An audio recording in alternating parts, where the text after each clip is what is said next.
Well, the words free, fun, and teenager go together pretty well, right? Well, how about throwing in the word museum? Not as much of a party. Well, the Brooklyn Museum is using LGBTQ teenagers to figure out how to get other LGBTQ teenagers to take advantage of its vast cultural treasures, not to mention some music and food and dancing. I love all of those things. And this Friday, by the way, LGBTQ Teen Night also includes free admission to an exhibit with a very cool title, A Woman's Afterlife. Gender Transformation in Ancient Egypt. And help give us some of the details are Lindsay Harris, the Astor Teen Programs Coordinator. Welcome back to BK Live. Thank you. Return visitor. And senior member of the Teen Night Planning Committee, Sahmeirah Choi. Thanks for joining us, Sahmeirah. Thank you. Playing hooky for just a little bit. We'll get you back to school very soon. Yeah, didn't shout out anybody. Aaron will write you a note. I get to write notes. Mr. Watkins finally arrived. you a note. Sahmeirah is representing on BK Live. Lindsay, thank you so much for joining us today. Can you tell us a little bit about this event and how it sort of came together?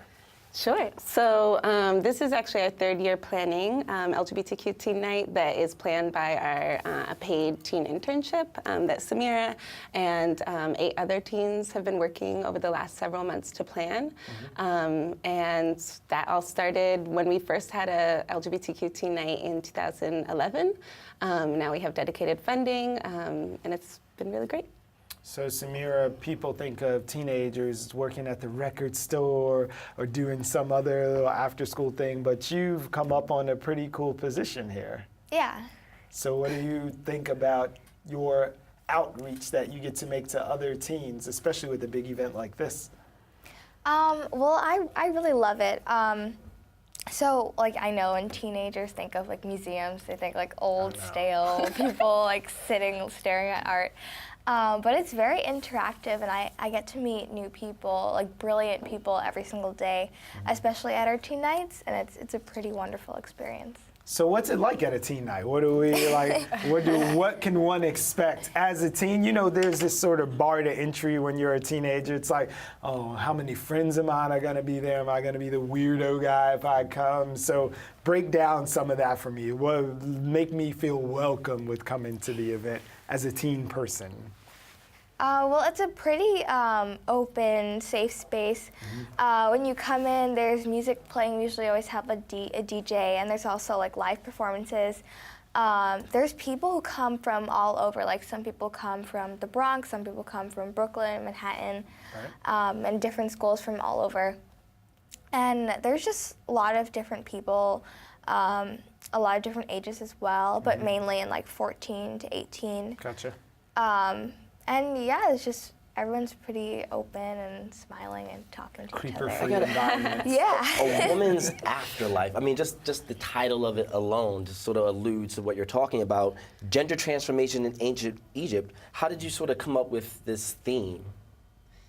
Yeah, well, so for all of our teen nights, whether it's the LGBTQ one specifically or some of the other ones, we try to use the exhibition and art because that's what makes Brooklyn Museum so unique, as kind of inspiration for all of the programming that our teen staff plan. So for this, right, it was Sahmeirah and our other 2 amazing seniors and some of our previous teen leaders who, kind of thought about this opportunity to think about ancient Egyptian art and this installation that we have that's really looking back at the way that kind of the art has been historicized and reimagining it and retelling that history of what gender has looked like within that culture at the time. So it's a perfect platform to think about, for us, gender fluidity, gender expansiveness within the LGBTQ spectrum. Nothing's new. Since the time of ancient Egypt, people have been playing with these ideas and constructs. Yeah. So at a time when all of these cultural institutions are trying to stay relevant and pump new blood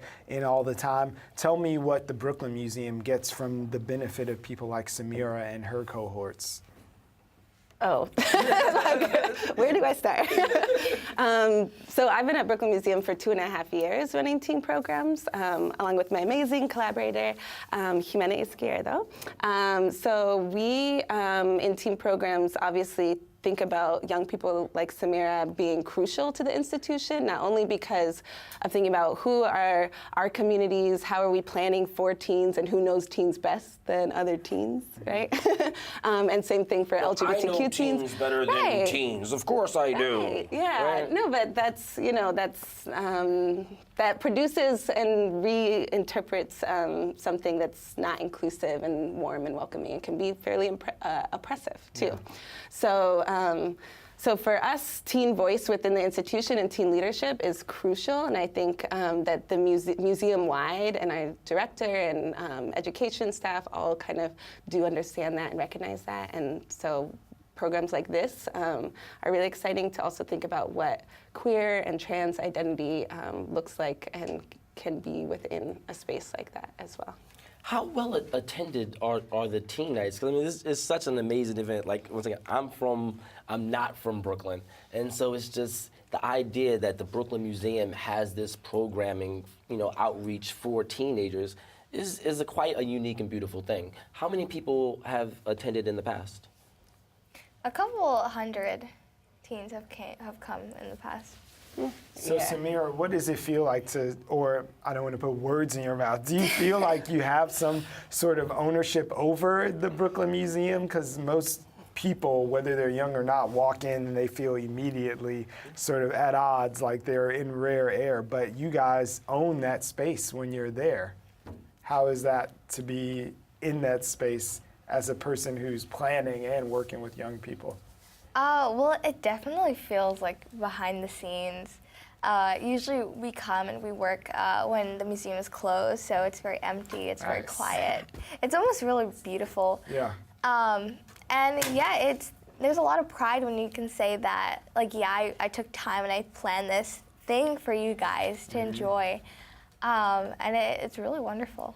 And it ain't so bad on the old college application. Yeah, Not true. all. The last 3 years I've organized blah, blah, blah, blah, blah, blah, blah, blah. So before we get out of here, hit us up again with what we can see and when we can see it, and for people who would be interested in trying to get up with the program.